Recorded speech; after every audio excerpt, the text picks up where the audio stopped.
What would it take for people to know how much you love them? Back in the old days, in a very small town somewhere in England, there was a well-known woman named Jenny Beauregard, or more popularly known as Jenny the Fair. Jenny was beautiful. She had long blonde hair, blue eyes, and a pretty face. A typical Goldilocks. She was the town's sweet, polite princess. Every young man around her age admired her. One night, a small gathering was held to welcome all of Jenny's suitors. She received a lot of gifts and offerings from the boys. Jenny was happy, of course, but she wasn't satisfied. None of the boys could make her feel contented. The feast lasted until past midnight. When the guests were already gone, one mysterious young man arrived. Jenny felt her heart race once her eyes set on this stranger, and she knew that from that very moment that he was the one for her. She watched with pure awe as a man with chocolate brown hair, wearing a black top hat, black bow tie, red blazer and black slacks, stepped up on the porch and handed her a basket full of flowers. They weren't the typical roses. They were daffodils. Jenny was mesmerized by the man's mysterious aura. The way his green eyes looked at her was hypnotizing. He was undeniably handsome. It didn't take that long for Jenny to feel comfortable around him. Leo. Leo was his name. Starting from that day, Leo visited Jenny every day to bring her chocolates and flowers. For some unexplainable reason, Jenny longed for Leo's basket of daffodils. They seemed to make her happy, elated to be exact. Days passed by pretty quickly, and Jenny completely fell for Leo. But though she liked him very much, Leo's character was still a mystery to her. Leo never told her about his occupation and personal life. Whenever Jenny asked about it, Leo would just respond with an ominous smile and say, "True love doesn't question." Jenny had learned to ignore his cryptic personality eventually. What's important to her was that she loved Leo. As expected, Jenny and Leo's relationship became a talk in the town. Boys had stopped visiting her. They knew that they were no competition against the enigmatic young man from the nearby town. And besides, Jenny was so in love with him. Everyone knew it. Leo knelt on his one knee in front of Jenny and pulled a ring out of the pocket of his signature red blazer. Grabbing Jenny's hand gently, he made eye contact with her. "Will you marry me?" Jenny, with tears of joy spilling out of her eyes, answered, "Oh, of course I will." Then Leo stood up and hugged her, kissing her forehead. "I love you, my dear daffodil." Then he whispered something that Jenny wasn't able to hear clearly. Jenny ignored this and just hugged back. "I love you too."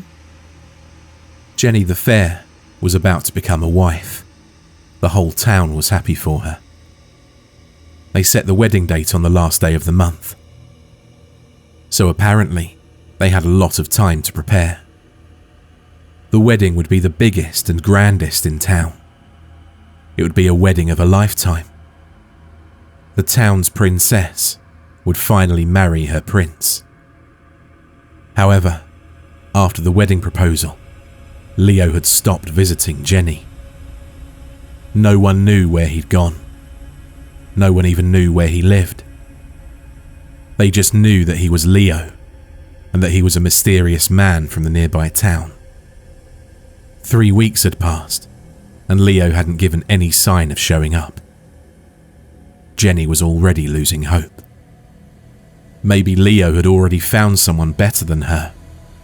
Maybe he didn't love her anymore. Those thoughts kept Jenny up all night, crying. She loved Leo, and it hurt her to think that he would just abandon her for some unknown reason. She thought he loved her. One night, while Jenny was sitting on the porch, wallowing in her depression, she saw a familiar figure walk up to her. Her heart made a leap when she realized it was her darling Leo. Her one and only Leo. I've missed you. I thought you weren't showing up anymore. Jenny cried, hugging Leo. Leo stroked her hair lightly and kissed her forehead. I've been busy preparing the house for your moving in. I don't want you to be disappointed. Jenny smiled, tears brimming her eyes. It doesn't matter. As long as I'm with you, I'll be fine. Leo kissed her forehead again and said, You love me, right? You'll love me no matter what happens, right? Jenny gave him a confused look. Yes, and I will. Why? Leo smiled. Nothing, just asking. I love you, my daffodil. Jenny laughed. I love you too. And so, the wedding took place, and Jenny the Fair was married to Leo. Jenny had finally left her own town and moved in with him. It turned out that Leo was living in a big Victorian house, but it was somewhere hidden in the heart of the woods. It was almost abandoned, forgotten. Jenny found out that Leo didn't have a family anymore, and that he didn't have any friends. She felt bad for her husband. She never thought that a nice, decent man like him could have such a lonely life. That must have been the reason why he didn't tell much about himself. Leo leaves the house every night, 2 hours before midnight, and returns in the morning. That's what Jenny had observed after a few days of living with him. She thought he might be working on a night shift, which was a pretty ironic guess, since she still didn't know what his work was. He wouldn't tell her, so she just kept silent. One night, Jenny woke up without Leo by her side. She decided to get up and explore around the house, to find some clue that would give a hint as to what profession Leo had. She searched through the drawers and closets until she found a wooden box. There was a carving on top of it that said, "What you see, what you hear, leave it here." Jenny opened the box and found a collection of safety pins and razor blades. She didn't know the significance of those appendages, so she just left them there. She walked around the house once again, searching for more clues. She went into every room until she stumbled upon a trap door in a secluded part of the house. Out of curiosity, she pried it open and found a staircase leading to a cellar. It was dark, so Jenny searched for a candle and lit it.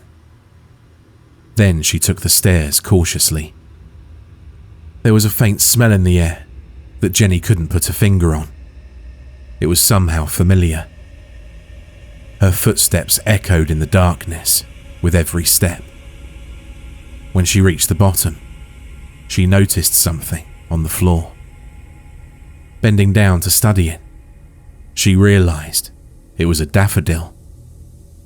She raised her candle higher and saw a bed of daffodils before her. That was the source of the scent all along. It made her feel a little sick. Still driven with curiosity, she decided to explore more. The daffodils were so many that Jenny wondered why her husband would dump them in that place. She went on until the bed of daffodils was already thick enough to reach her ankle. Then, she stepped on something smooth and soft.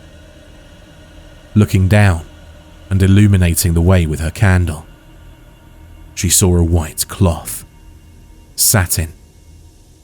Jenny traced its source and found it was a dress. A dress worn by a decaying body of a woman. Jenny was wide-eyed, fear quickly possessing her body. The woman's skin was already dark with decay, but it seemed like someone had been taking care of her. She appeared like a normal corpse, except her mouth was sealed shut by safety pins, and that there were razor blades stuck between her closed eyelids. Jenny held back the bile in her throat. She couldn't think of any reason why a decaying woman would be there, without leading to Leo being pegged as insane, or a killer, a murderer. Jenny raised her candle higher. She bit back her tears when she saw a few more women, also dressed in white, with mutilated faces, lying on the bed of daffodils. Some even looked like they just recently died, as she could see bright red, fresh blood. Jenny couldn't take it anymore. She stormed out of that hellhole and went back to bed. She was suddenly afraid. Why would Leo do such a thing? What if Leo did that to her? Afraid to escape at this hour, for fear of what he might do to her, Jenny forced herself to sleep. In the morning, she found herself locked within Leo's embrace. She trembled at the thought of her husband being a murderer. A sick murderer. She couldn't believe she was lying there, on the bed, face to face with him. "Good morning, my daffodil," Leo greeted as his eyes opened. Good morning. Jenny tried to smile. "How have you been?" Leo asked, caressing her face. Jenny bit her lower lip, her eyes brimming with tears. "What's wrong?" Leo's brows furrowed. "Are you sick?" Jenny shook her head. No, I'm fine. "Are you sure?" Leo pouted. "Is there something you want to tell me?" Jenny shook her head again. No, nothing. "Okay then," Leo smiled. Jenny didn't know what to do. She wanted to escape that place and tell the people about what she'd seen, but she loved Leo too much to do it. She let it pass. Maybe it wasn't that bad after all. Maybe she was misunderstanding. On the next day, a woman from Jenny's town came and told her very bad news. Jenny's father had been found dead in the woods. His eyes were full of razor blades, and his mouth was sealed shut by safety pins. Jenny was devastated when she heard about it. She knew Leo was the one who did it, but she didn't know why he would do that to her father. Out of fear, she didn't tell anyone what she'd seen. She didn't deserve it. She cried out all her tears, with Leo trying to console her. How Leo could still pretend like he didn't do anything, Jenny didn't know. Maybe he was that insane after all. But she was determined to keep the secret. She loved Leo that much. And like what he'd always said, true love doesn't question. Jenny came to her father's wake. She reunited with her mother and stayed there with her for a few days. She couldn't bear to sleep in the same bed with him. She was too astounded to do it. The pain inflicted was still fresh. After her father's burial, she finally went back to Leo. He was, after all, her husband. She would always return to him. When he found this out, Leo was so happy that he even prepared a special dinner for both of them. "I missed you, my daffodil. You don't know how happy I am that you're back," Leo said, smiling. Jenny just stared at the food served before her. She didn't know what to tell him. She was losing faith in him. How could he pretend like that? Leo, noticing Jenny's lack of energy, asked her a question. "Are you okay, my dear? Is there something you want to tell me?" Jenny shook her head. That night, Jenny could only cringe in disgust as Leo's arm wrapped around her in her sleep. She hated him, but she loved him at the same time. She couldn't just turn him in. On the next day, the same woman that told Jenny about her father's death arrived once again and told her that her mother was dead.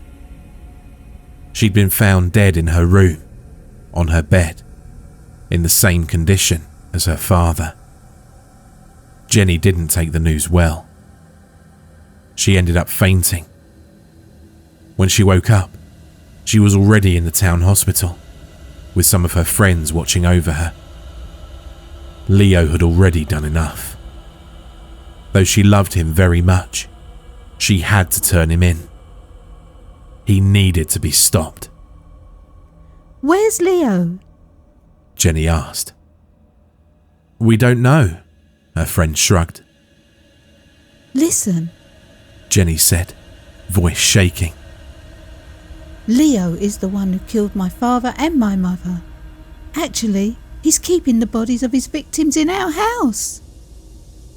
You should send him to jail. He's a bloody lunatic." Her friends didn't have a second thought anymore. They quickly reported to the police about what Jenny had told them. The police immediately searched for Leo in his residence, but he was nowhere to be found. The decaying bodies found in the cellar were retrieved and were given back to their own families for proper burial. Those girls were said to be married to a man named Leo, who was known in different last names at different places. After the said marriages with Leo, nothing was ever heard from the wives and their parents again. And Leo was never caught. Leo, or Leon Iridia for his full name, was the only living heir of a very rich but complicated family in Gloucestershire. Nothing much was known about his past life, except for the fact he'd killed his parents after a failed marriage. After that, he'd disappeared from the public. After knowing about the background of her husband, Jenny was afraid to see Leo again. He might kill her for turning him in. But a part of Jenny's mind wanted to believe that Leo wouldn't hurt her because of his love for her. But the question was, did he even love her? Jenny now stayed at her aunt's house. It had been months since she last saw Leo, and that was before she found out about her mother's death. She missed him, but she was deathly afraid of him. One night, she was left alone in the house. Her aunt had gone to a friend's house and wouldn't be coming back until morning. Jenny made sure that every entrance in the house was closed and locked. Then, she went into her room. At first, she thought she was just imagining the scent of daffodil. But then, she saw the flower itself lying innocently on her bed. She froze when she heard a footstep behind her. "Hello, my daffodil. Miss me?" she heard Leo say. Jenny's heartbeat quickened. It wasn't because she was happy to see him, but because she was absolutely terrified of him. She turned around and saw the familiar handsome face of her husband. He still wore his favourite red blazer, and he still looked as charming as ever. He just appeared sad. His eyes showed longing and misery. This made Jenny's fear melt away. I've missed you. Jenny hugged him. Leo wrapped his arms around her and pulled her tightly against him. I've missed you too, he sighed. You know, I've always searched for those people who would love me no matter what happens. You know, my true love. I thought it was you. I thought you were different from them, but I was wrong. Jenny swallowed. What on earth do you mean? You didn't love me. You turned me in. I thought you understood me, he answered. You're just like them. Jenny tried pulling herself away from him, but his arms were strong around her. But how could I love you now? You've killed my parents. Can't you see? The root of a failing relationship comes from the parents themselves. And of course, I only did that to see if you're like those other women. I only did that to see if you really loved me, to keep what you've seen to yourself. Jenny's eyes widened. How would you know that? I have my ways, Leo cut her off. Now, if you can't keep a secret, then I shall make you. Jenny struggled to escape his arms, but again, he was too strong. He pushed her to the bed and put a cloth over her nose and mouth. She inhaled the scent of daffodil, only it was far too strong. It was making her head spin. She suddenly lost the energy to fight back. She seemed to have lost her senses. All she felt now was numbness. Though she was idle, she could clearly see him, pulling out a bunch of razor blades and safety pins out of the pocket of his blazer. You don't deserve such beautiful eyes, she heard him say as he picked up a razor. They're not worthy of seeing secrets just to tell about them. Then, without a warning, he plunged the metal into her right eye. Jenny didn't feel a thing. Then, Leo impaled another razor into her left eye, completely disabling her sense of sight. She heard Leo chuckle. Such a beauty, my daffodil. You'll be one of them soon. There was a long pause. Now, I shall keep you silent forever, my love. You're not allowed to talk of this nonsense anymore. Leo pierced the skin of Jenny's lips with a safety pin and sealed them shut. He added a few more and then smiled to himself, satisfied with his work. He sighed. You're now perfect, my dear daffodil. The secret is now safe, safely secured by the razors and the pins. Too bad we didn't have a happy ending. Like what I've told you before, true love doesn't question. He stood up and lifted Jenny's limp body over his shoulder. But you questioned me.